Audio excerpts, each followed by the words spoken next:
आज यूपी में सरकार कौन? जिस प्रदेश में योगी आदित्यनाथ जैसा कड़ा प्रशासक सत्ता के केंद्र में है, अगर उस उत्तर प्रदेश में यह सवाल सिर्फ विपक्ष नहीं खुद सरकार में मंत्री और विधायक भी उठा रहे हैं तो फिर मामला गंभीर है। आरोप यह है कि योगी आदित्यनाथ ने अफसरों को इतनी खुली छूट दे दी है कि वो मंत्रियों को दरकिनार कर अपने स्तर पर फैसले लेते हैं। ऐसे में विपक्ष ने निशाना साधते हुए कहा कि जब इस सरकार में अपने लोगों को ही न्याय नहीं मिल पा रहा तो फिर आम जनता क्या उम्मीद करे। ऊर्जा मंत्री ए.के. शर्मा, मंत्री प्रतिभा शुक्ला, मंत्री नंद कुमार नंदी, विधायक राजीव गुंबर, विधायक नंद किशोर गुर्जर योगी सरकार में दरअसल ये वो मंत्री हैं जो सरेआम सरकार की कार्यप्रणाली पर सवाल उठा रहे हैं। तो फिर सवाल यह है कि आखिर इन आरोपों में दम कितना है, या फिर यूपी में जो बदलाव की चर्चा जोरों पर है ये उसी तैयारी की पटकथा है। देखिए क्या यूपी में कुछ बड़ा होने वाला है।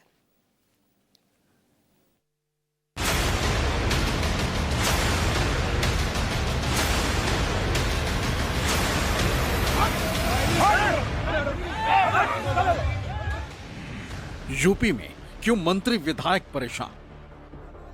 यूपी में कुछ दिनों से मंत्रियों की ऐसी तस्वीरें आम हो गईं। कहीं मंत्री को धरने पर बैठना पड़ रहा है तो कहीं मंत्री अपने अधिकारियों को खुले मंच से चेतावनी दे रहे हैं।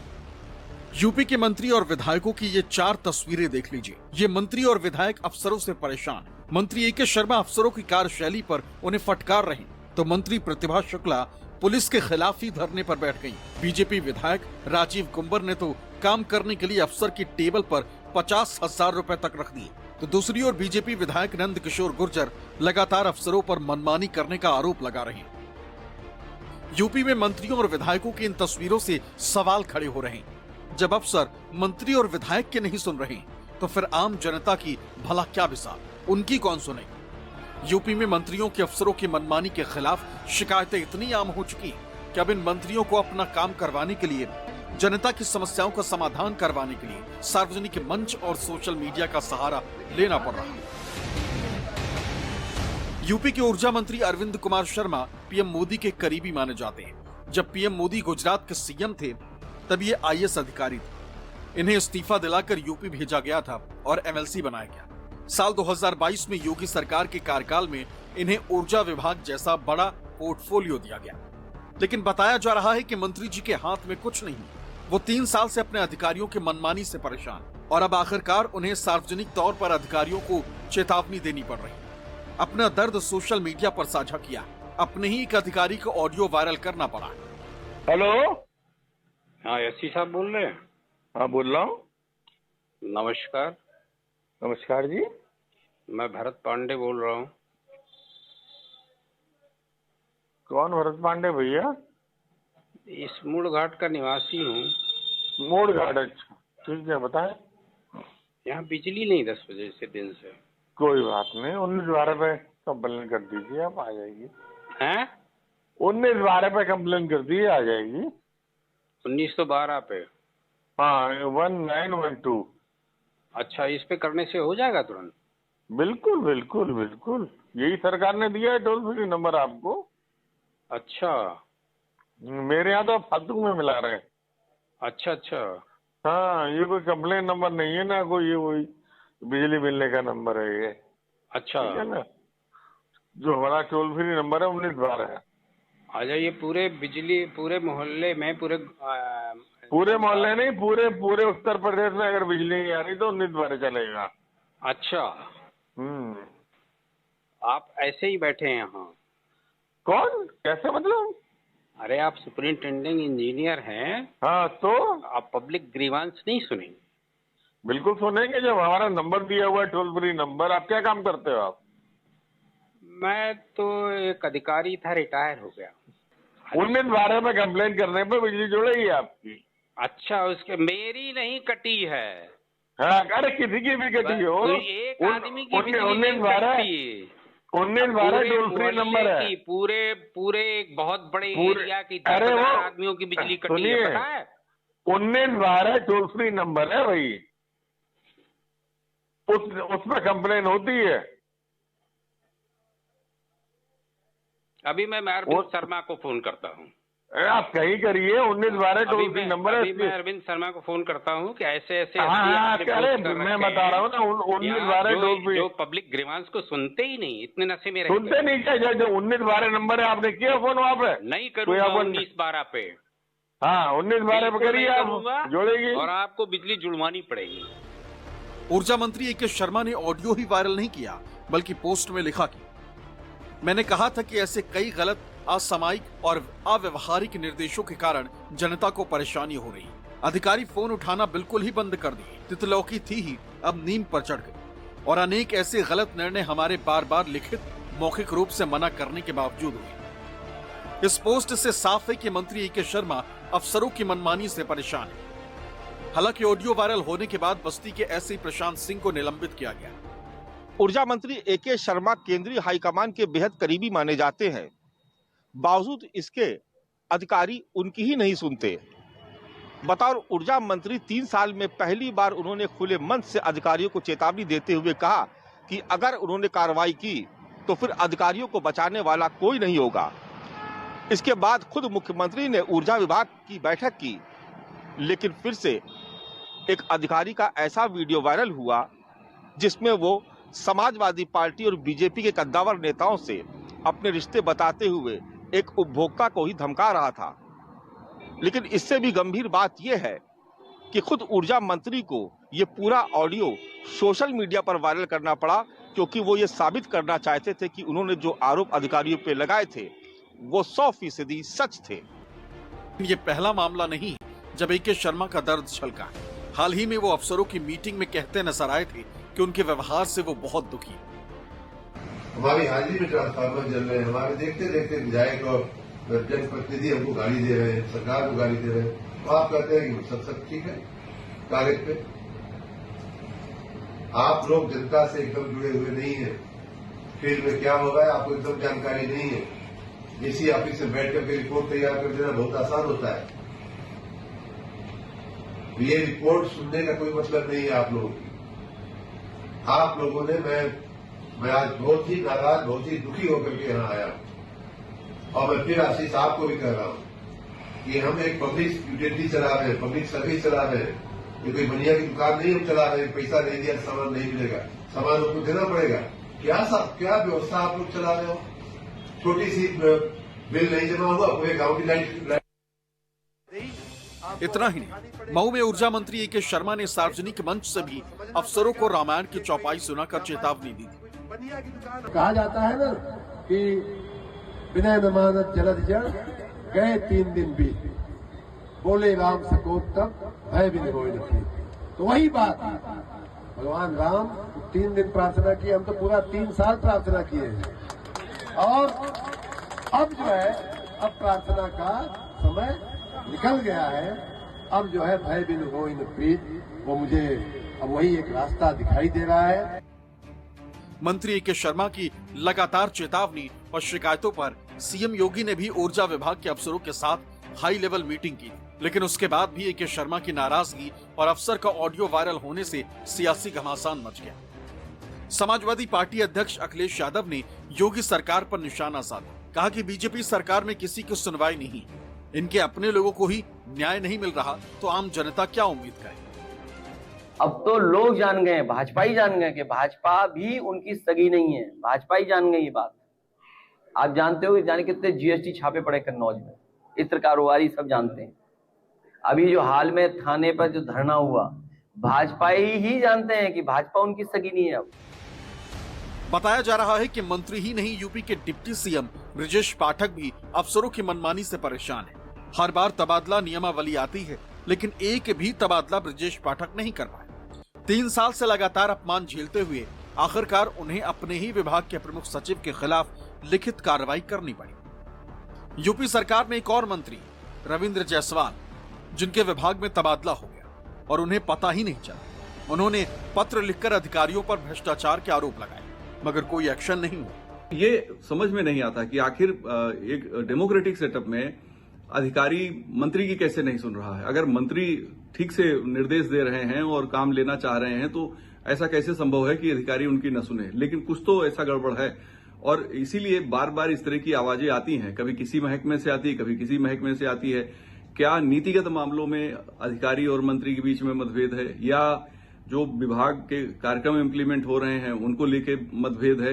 इस तरह के कई तरीके के सवाल आते हैं। सवाल उठ रहा है कि आखिर क्यों अफसरों की बात नहीं सुन रहे, क्यों मंत्री बार बार आरोप लगा रहे हैं कि अफसर मनमानी कर रहे हैं। क्या यूपी सरकार में सब कुछ ठीक नहीं? मानस श्रीवास्तव, न्यूज़ 24, लखनऊ।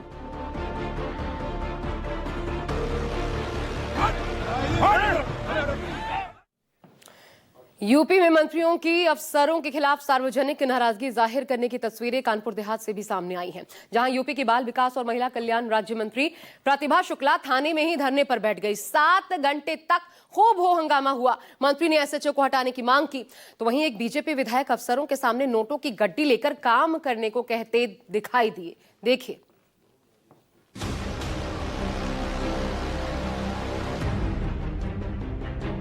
संघर्ष करो, हम तुम्हारे साथ हैं। जय जय श्री राम, जय जय श्री राम। मंत्री साहिबा खुद धरने पर बैठी, समर्थक नारेबाजी कर रहे हैं, एसएचओ को हटाने की मांग कर रहे हैं। तस्वीर 24 जुलाई की।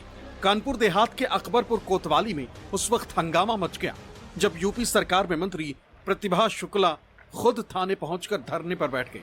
उन्होंने कोतवाली के एसएचओ पर एक बीजेपी कार्यकर्ता के खिलाफ झूठा मुकदमा दर्ज करने का आरोप लगाया और एसएचओ को फौरन हटाने की मांग की। करीब 7 घंटे तक मंत्री प्रतिभा शुक्ला धरने पर बैठी रही। डीएम और एसपी ने उनसे धरना प्रदर्शन खत्म करने को कहा, लेकिन प्रतिभा शुक्ला एसएचओ को तत्काल हटाने की मांग पर अड़ी रही। मगर कोई एक्शन नहीं हुआ तो मंत्री प्रतिभा शुक्ला अफसरों पर बरस पड़ी, उनकी बात नहीं सुनने का आरोप लगाया।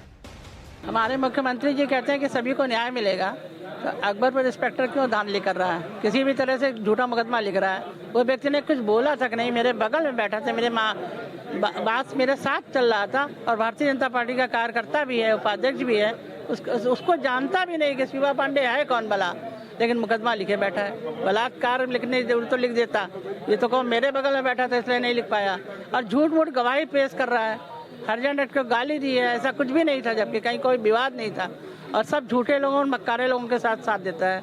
हमें इंस्पेक्टर हटना चाहिए, बस इतना ही चाहते हैं। हमारी सरकार जब चाहती है कि सबको न्याय मिले तो झूठा मुकदमा क्यों लिख रहा है? सच्चे मुकदमे कोई नहीं लिख रहा है। कोई आता कहता मैं बड़ा डिप्रेशन में हूँ, मेरे बड़ा ओवरलोडिंग है, मेरे पर बहुत काम है, तो फिर उसको छोटा मुकदमा दिया जाए ना। जब काम खत्म हो जाएगा तो कोई बात नहीं। किस तरह का दबाव है? दबाव किस तरह का है, किस तरह प्रेशर में? अब वो किसके प्रेशर में, ये तो वही बता सकता है। हम भी वही तो नाम जानना चाहते हैं किसके प्रेशर में, क्योंकि मुख्यमंत्री जी चाह रहे हैं सबको न्याय मिले, उनसे बड़ा तो कोई है नहीं।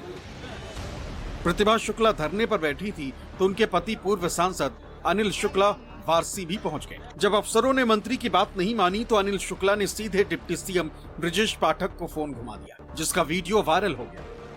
अनिल शुक्ला डिप्टी सीएम ब्रजेश पाठक से कहते नजर आए कि आपको डिप्टी सीएम इसलिए बनाया गया है ना कि आप ब्राह्मणों की रक्षा करेंगे। राजनीति छोड़ दें या फिर हम फांसी पर लटक जाएं। भाई आप अगर नहीं हम लोगों की सुरक्षा कर सकते हो, है ना, आपको तो डिप्टी सीएम इसीलिए बनाया गया ना कि आप ब्राह्मणों की रक्षा करोगे और ब्राह्मणों के खिलाफ मुकदमे फर्जी लिखे जाए, उनके माँ बहन गालियां दी जाए और हम लोग सब उनको वोट करते रहे। ऐसे तो नहीं चल पाएगा। पूर्व सांसद अनिल शुक्ला का ये वीडियो वायरल हुआ तो सियासत गर्मा गई। समाजवादी पार्टी अध्यक्ष अखिलेश यादव ने तंज कसा, ट्वीट करके कहा कि डिप्टी सीएम डपटे जा रहे हैं। डीसीएम साहब पहले अपने लोगों पर दे ध्यान, उसके बाद दे दूसरों को ज्ञान। पहले 2 डीसीएम में केवल 1 डपट खाने वाले डिप्टी सीएम थे, अब 2 हो गए। मंत्री प्रतिभा शुक्ला 7 घंटे धरने पर बैठी रही। अफसरों ने कार्रवाई का भरोसा देकर धरना तो खत्म करा दिया, लेकिन नतीजा कुछ नहीं निकला। एसएचओ के खिलाफ कोई ठोस कार्रवाई नहीं हुई। इस बीच बीजेपी के अंदरूनी खींचतान का एक और वायरल वीडियो सामने आ गया, जिसमें धरने पर पत्नी के साथ बैठे अनिल शुक्ला वारसी अपनी ही पार्टी के सांसद देवेंद्र सिंह भोले पर हमलावर नजर आए। अगर ये मिनिस्टर न बनाया होता पार्टी ने तो मैं 24 को चुनाव लड़ता और भोले सिंह को औकात बता देता उनको।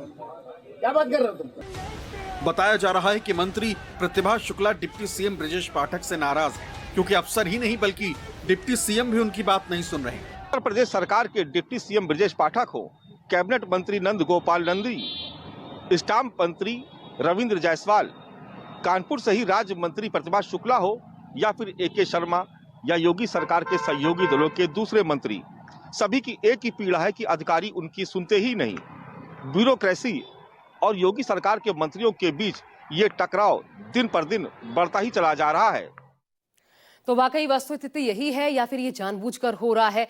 ये तमाम सवाल जरूर है, लेकिन इन सब के बीच कुछ और सवाल जो कि इंपैक्ट पड़ सकता है साफ तौर पर नजर आता है। देखिए, एक एक करके आपको दिखाते हैं। पहला, तो क्या विपक्ष का काम सरकार के लोग कर रहे हैं? ये एक सवाल, क्योंकि जाहिर है ऐसे आरोपों से सीधा निशाना मुख्यमंत्री पर, जो उत्तर प्रदेश में भाजपा की सबसे मजबूत कड़ी है। तो क्या बदलाव की आहट के बीच इसलिए दरअसल ये सवाल सामने आ रहे हैं, मुख्यमंत्री खुद निशाने पर आ रहे हैं ऐसे आरोपों के तहत। दूसरा, अफसर और मंत्रियों के बीच टसल, फिर जनता की कौन सुनेगा? अखिलेश यादव ने सीधा सीधा यही सवाल उठाया कि असंतोष पनपता है। ऐसी खबरों से जनता के बीच इस वास्तविकता से भी इनकार नहीं किया जा सकता।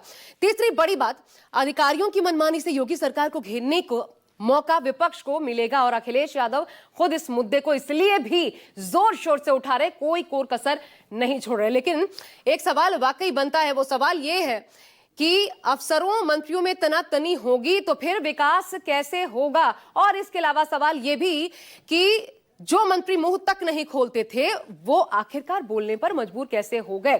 तो कुछ तो बात होगी, चाहे मजबूरन बोल रहे हो या फिर बुलवाया जा रहा हो। दरअसल बात यही है। और अधिकारी किसकी शय पर कर रहे हैं मनमानी, ये सवाल पूछा जा रहा है। और इन सब के बीच राजनीति और ज्यादा प्रचंड रूप से देखने को मिल रही है। योगी सरकार निशाने पर है, सहयोगियों के भी। अब योगी के मंत्रियों का दर्द भी जल्दी से जान लीजिए, आपको दिखाते हैं। पहले तो उप मुख्यमंत्री ब्रजेश पाठक, देखिए स्वास्थ्य मंत्री हैं, 3 साल से अधिकारियों का तबादला नहीं हुआ था उनके विभाग में। उन्होंने इसको लेकर खुलकर नाराजगी जाहिर की और लेकिन कुछ नहीं हुआ तो खुद गुरुवार को, इसी गुरुवार को बड़ा कदम उठाया। स्वास्थ्य विभाग के 3 वरिष्ठ अधिकारियों को निलंबित कर दिया, जिसके बाद विभाग में हड़कंप मच गया। एक और मंत्री हैं, देखिए सार्वजनिक तौर पर बोलते नजर आए, नंद गोपाल नंदी कैबिनेट मंत्री है।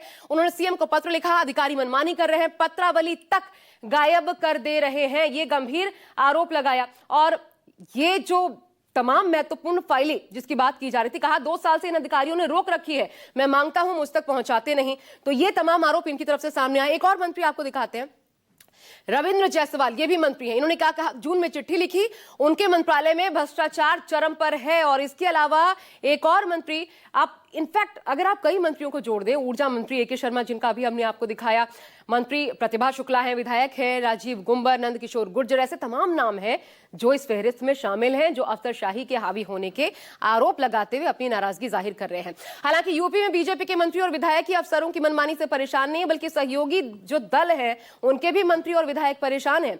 संजय निषाद ने खुलकर यूपी में नौकरशाही पर हमला बोला है, देखिए।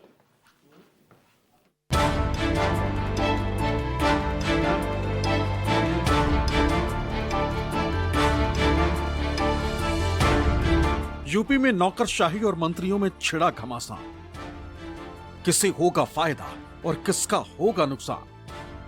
सवाल बड़ा है और यूपी की राजनीति में अपनी पकड़ रखने वाले नेता अच्छी तरह से समझ रहे हैं। यूपी में अफसरों की मनमानी से सिर्फ बीजेपी के मंत्री या विधायक ही परेशान नहीं, बल्कि बीजेपी के सहयोगी दल भी परेशान हैं। यूपी सरकार में सहयोगी निषाद पार्टी के अध्यक्ष और मंत्री संजय निषाद ने भी कहा है कि अधिकारी बेलगाम हो गए। ऐसे अधिकारियों की वजह से ही 2024 के लोकसभा चुनाव में नुकसान उठाना पड़ा था। इन्हीं अधिकारियों की वजह से एसपी और कांग्रेस सरकारें भी हारी थी।